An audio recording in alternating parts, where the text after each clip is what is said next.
family. This is Davon Love, Director of Public Policy, Leaders of a Beautiful Struggle. Here we got Dr. Jared Ball, founder of Black Power Media. Co-founder. Co-founder of Black Power Media. So all this programming y'all getting to see. This man invited us to come on the channel. We're really appreciative of that. And you're all welcome. No, because the show is dope. What you do is dope. Yeah. So in all honesty, you are all welcome. Appreciate it. So let's start with introduce yourself and just, things that you think will be relevant to the conversation about what you do. My name is Jared Ball. I'm a father and a husband. I teach at Morgan State University, and for most of my adult life, I've tried to support underground grassroots activism organization as black and radical as I can get it. That's me in a nutshell. Cool. Cool. That's a bet. So, conversation we're going to do in two parts. And this first part, because we've actually talked about a lot of stuff, but one of the things you and I haven't been able to go deep on with you is really your expertise around like propaganda and how it impacts social movements. So that's something I want to, this first part really delve really deep into. I think one of the things I think a lot of people who are just casual observers of popular culture tend to have a hard time seeing the political implications that popular culture has in terms of how it forms opinions and all that. So if you could just start just doing a little bit of explanation as to, what's the value of doing deep political analysis on pop culture products. So I said I teach at Morgan State, but professionally, my background is in Africana studies and media studies. And politically, I was educated outside of institutions. But what I like about that institutional experience is primarily that it gave me time structured into my life to with focus and intent, actually study the history of propaganda, media, communication in this country, and in particular, how that relates to black people here. And when you do that, it's impossible not to notice that those in power have said themselves, look, you all can call it entertainment. In fact, we might encourage you all to call it entertainment or just to see it as pop culture or just what is in the media atmosphere.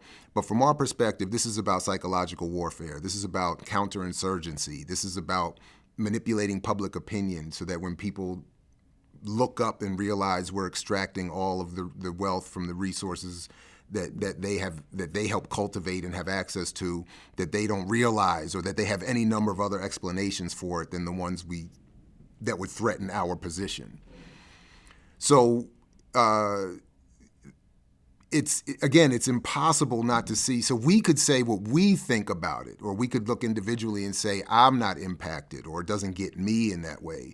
But I always think it's more important to understand the intent rather than the impact, because I don't want to waste time arguing about, I'm less interested in the impact than I am in what was the intent. And if the intent is, as I said, and as they've said, counterinsurgency, we either want to sell you a product or make you a product that is sellable, or if we want to give you an identity, whether that's taking you from an Eastern European and creating you as an American, and then redefining American as consumer, or whether we want to take an enslaved African and reduce that to Negro or some other definition. And then if you rise up out of that, at best we can be called a Black or African American, and then what is that supposed to mean? All of that has to be battled over. And from their perspective, they're very clear. We can't have everybody just running around here self-defining and then basing a response to that self-definition. So we have to give that to them. So on some level, again, it's easier for people maybe to see, well, yeah, they just want us to buy something. But it's actually bigger than that, because for you to buy something, you have to recognize and accept a relationship to the economy as it's constructed, to the society as it's constructed. So in other words, when a restaurant is selling a burger and promoting it on a commercial, they're not just selling a burger, they're selling the whole idea of a mass production of food, of factory farming, of private ownership of restaurants and delivery and the wealth that it creates. Like, that's what is being sold in that. And then we think, oh, but It's just a burger. Or we might think I'm being manipulated to think I'm hungry, and that's also true. But I think it's way deeper than that. And then they've said it, and again, those who've constructed it and who constructed the study of it, they've said that that's what's going on. So that's why I think it's important, and we should never take lightly,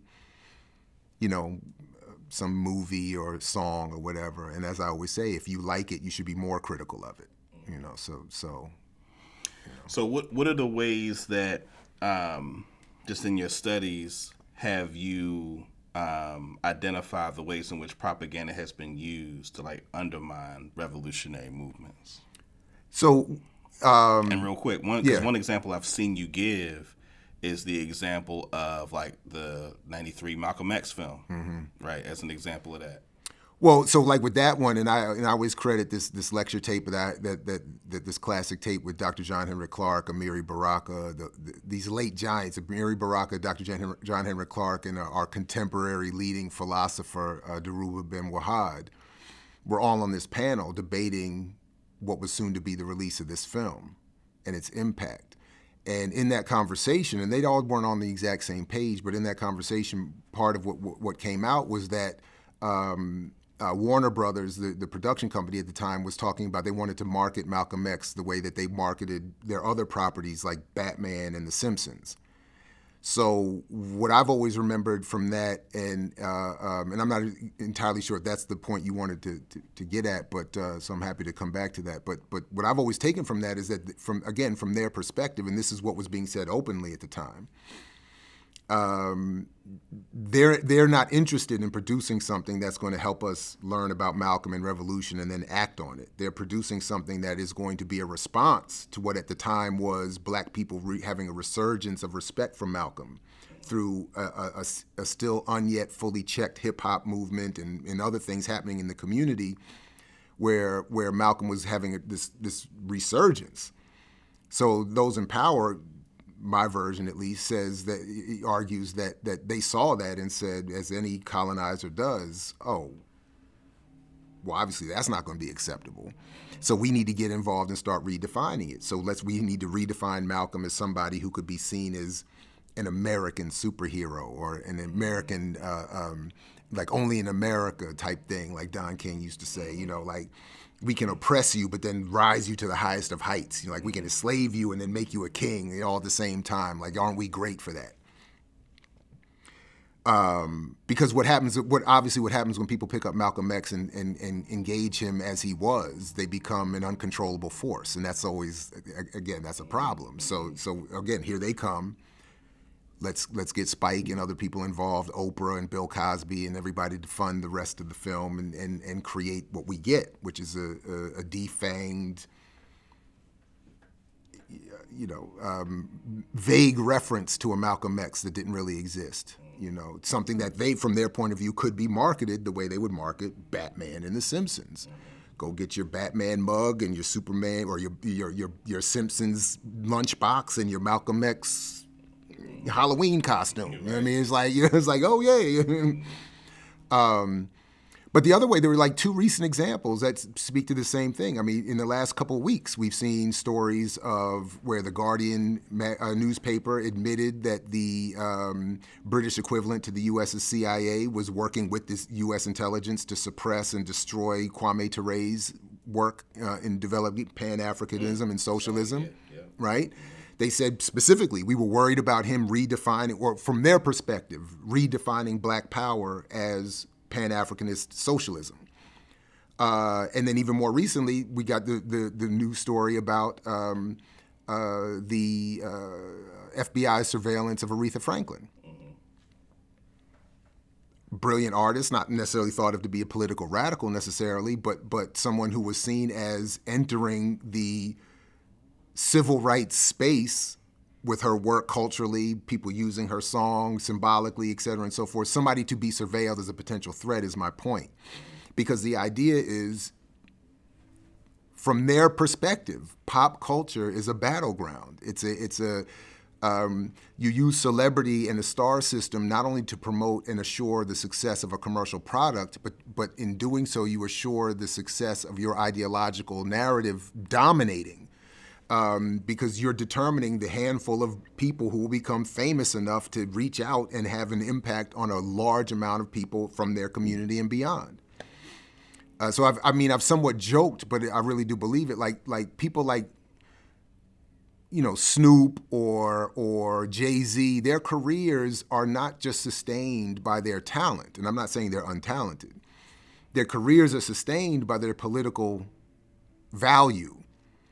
So more recently, like Jay-Z's career has only been kept relevant so that he would be on hand to say, as he did last week or so, that calling him a black capitalist is akin to him being called the N-word. Like, imagine that. So wait a minute. You're saying if we call you out for playing a role in exploiting our own community, your own community, that's the same as someone calling you the N-word? Like, that's really what it is? That's the new narrative now? So it's what Diddy did a couple generations ago with hate. Legit criticism is reduced to just jealousy and envy. You hating. That's why I call myself a hater. You damn right. I'm hating on you because you out here misrepresenting what's going on. So of course I'm going to hate on that. And it's not. And I would say, and I kind of extrapolate what you're saying. It's not even so much like with Jay-Z. It's like he's got some staunch ideological position. It's the propaganda he's been fed. Of course, that would make him. Now, I mean, we would have to speculate. Like, I don't know at what point. And I tend not to want to focus. Like, I don't know at what point he becomes a conscious actor in this, and he just willfully says, "Look, I know this is what I need to say to stay where I need to stay," or what point he really believes that what he's saying is legit. Like, do you really believe that setting up a Bitcoin investment counseling class in Marcy Projects is going to help enrich the people of Marcy Projects, or are you doing that because you and your boy Jack Dorsey got a bag to impart and impose blockchain and crypto on your community so that their investment can go up? Like, do you really believe that? Or am I supposed to believe it all after all these years of experience in the business world that Jay-Z doesn't understand that a class on investing in blockchain is not going to solve his community's problems? Like, you really are confused by that, Jay? All right, I'll take you, okay, then you're just wrong by accident. But my point would be that there's a structure.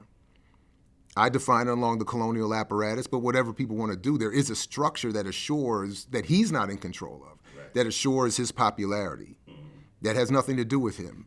And it's not just his talent either. There are plenty of talented artists.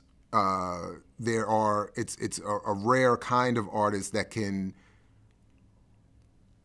willfully or not, sustain themselves in that shapeable position.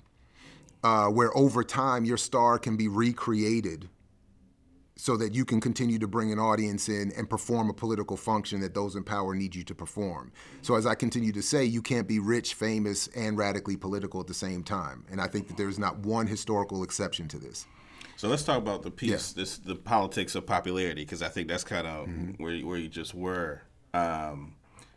There's a clip that I know we've cut and used of you on a panel some years ago. Encouraging people to be conscious of why they would be invited to certain conversations. Right. Right. And thinking about the role that they play politically in whatever formation that they're in. And part of why we thought that was so insightful is because, I think part of the moment we're in now, it's a part of American liberal individualist culture where it's like, it's me, I'm important, that kind of thing. But that self-awareness to do an analysis of, okay, what's the context you're in? And how might you serve whatever larger forces are at play? And I think that speaks to this notion of like curation. Like how are certain figures, images, discourses, like how they're curated. So if you can say a little bit about just your analysis of the politics of popularity and this piece around like curation. So, like, even on the way down here, I was telling my daughters about our history of work and my time knowing you and your organization. And I was saying, that all of us at a certain age want to be seen as having some value to younger generations that we think are doing good work.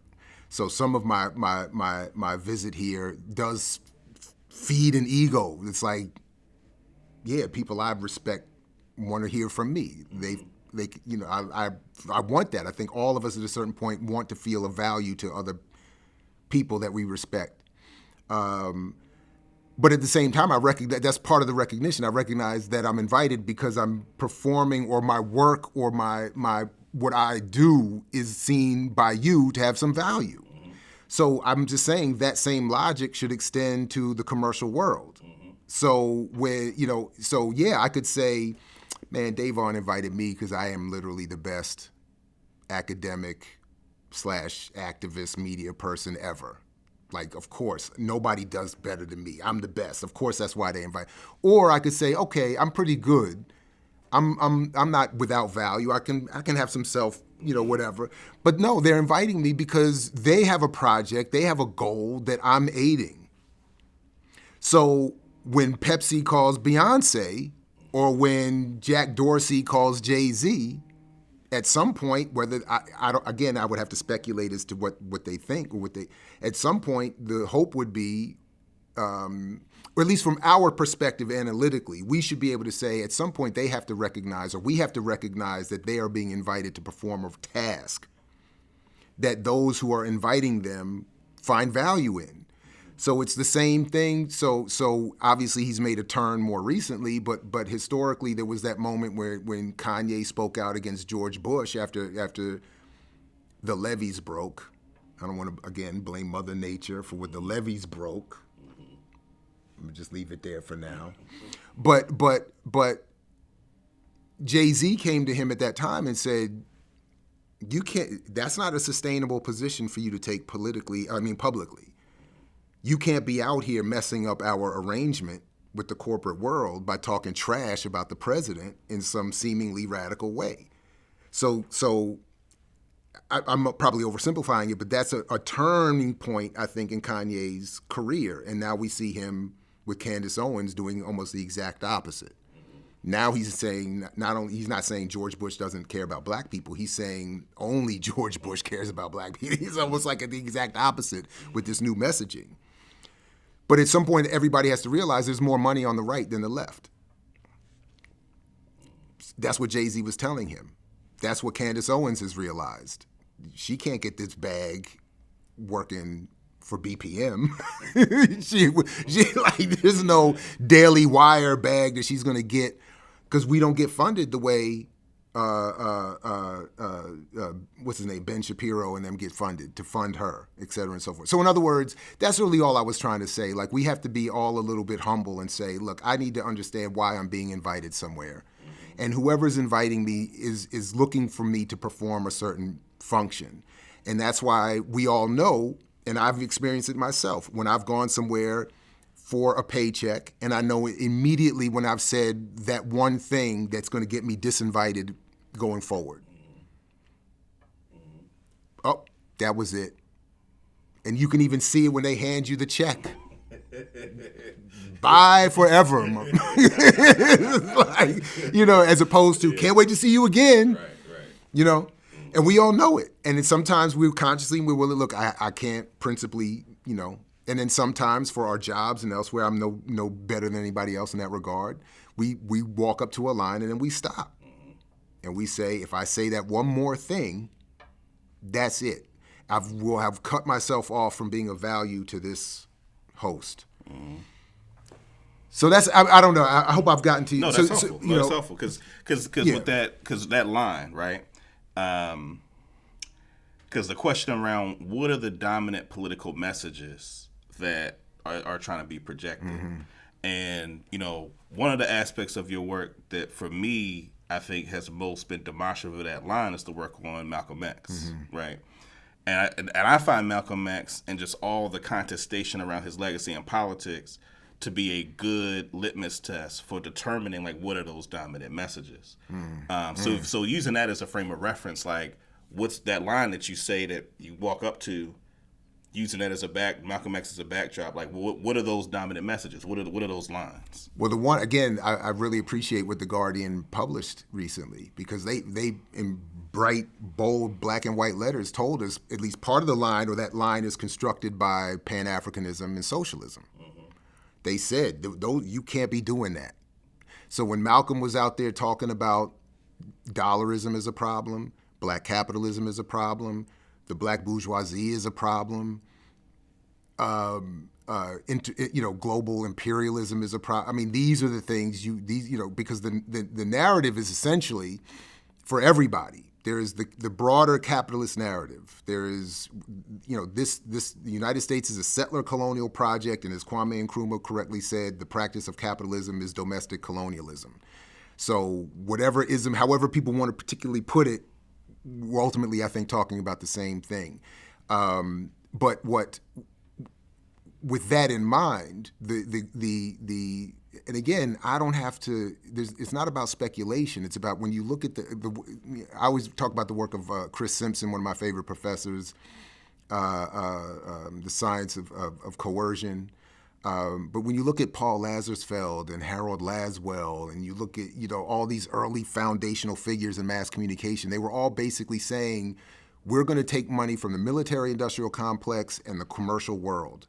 And from those two guiding points, we're going to figure out what they want. And what they want is consumers and pliant, not even citizens, but subjects, because empires don't create democracies and citizens. They create subjects and colonized people.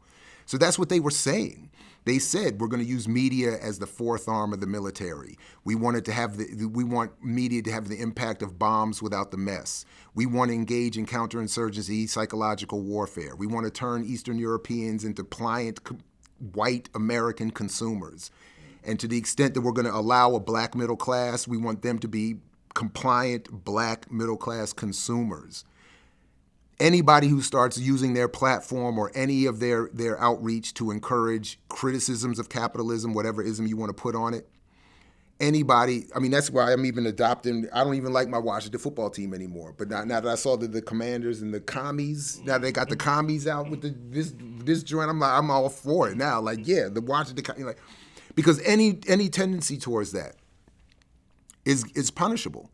I mean, I've even seen it in documents about my own family. Whether it was my black father, my Jewish grandmother, or the state was very clear. They're talking about communism. They're talking about black liberation and socialism. They're talking about Pan-Africanism. It's all in print. They got that's things have to happen. That's not acceptable. So Malcolm X has to be rebranded and reproduced as someone who would have been accepting of a Barack Obama. That is the form. Nixon was very explicit in saying black power has to be redefined as black capitalism and mainstream electoral political participation. Like, that's all this whole black. But when you start again talking about socialism, Pan-Africanism, communism, internationalism, anti-colonialism, those are the isms that start to get you put on these lists and put in these categories, and it can be just slow, benign omission to very violent, aggressive force. But those are and by the way, and today we are seeing a resurgence of this black capitalist narrative that I was even, I think, naive to before doing the buying power work. And looking at it more closely, even in the last couple of months, I mean, it's really a mess. So there is clearly an intent here, and I'll stop here. But I think also it kicked in after the COVID pandemic, where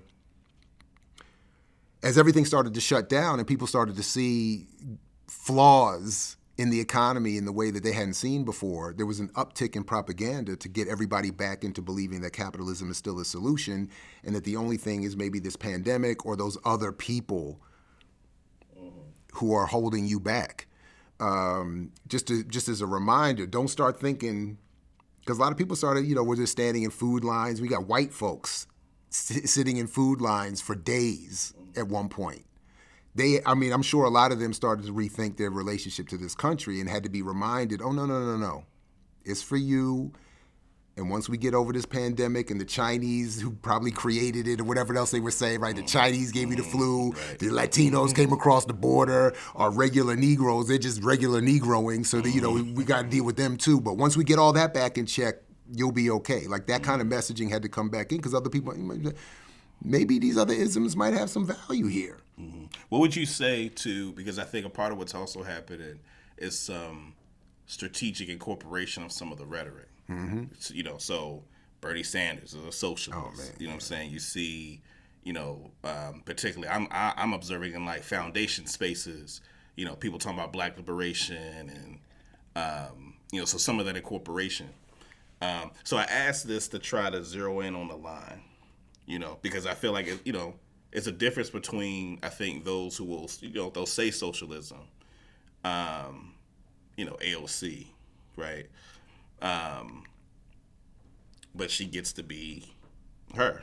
But I would imagine, a part of that line has to do with like actually being able to seize power.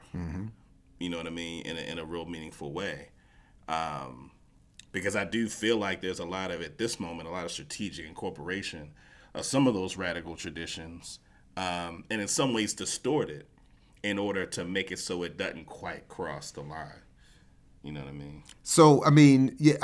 So I've been working with this author, Christopher Mott, wrote this piece where he called it woke imperium. So I've been talking a lot about that. And I think what he got it, I thought, from his perspective, I thought it was perfect. That from the state's perspective, they need a new way to expand their imperial project. So he calls it the woke imperium, meaning that the state looks to rebrand its relationship to struggles happening within its borders to project itself as addressing those problems locally and to the world.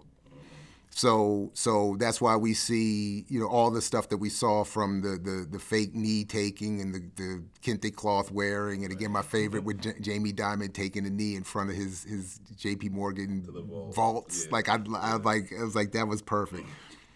But or the CIA recruitment ad for the Latina where she's talking about my migration story is culminating with my coming on board with the CIA. Like all of this is the first all attack helicopter LGBTQ's crew and all that kind of stuff is like but it's effective. Having more representation of oppressed groups in film or popular culture or, symbolically at least gives this impression that there is change coming, that there is.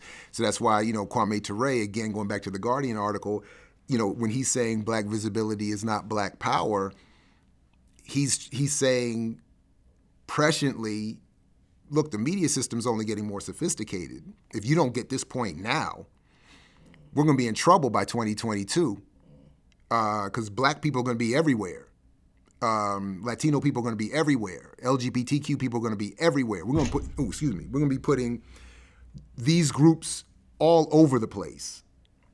Now, none of the material conditions are going to change, and in fact, they're going to get worse. But so that's what So that's why I think the U.S. version of propaganda is so powerful, because it doesn't look to be as, it has the ability to be, it has the room in its almost singular power to be slow and sophisticated and kind of, it doesn't have to be so overt and aggressive in its performance, and we have a hard time keeping up with that shifting landscape, and I think that's on purpose, and it makes it very difficult to differentiate between a charismatic, well-spoken, beautiful-looking representative of a certain issue versus a substantive analysis. It's very difficult. Yeah, that's a good way to put that.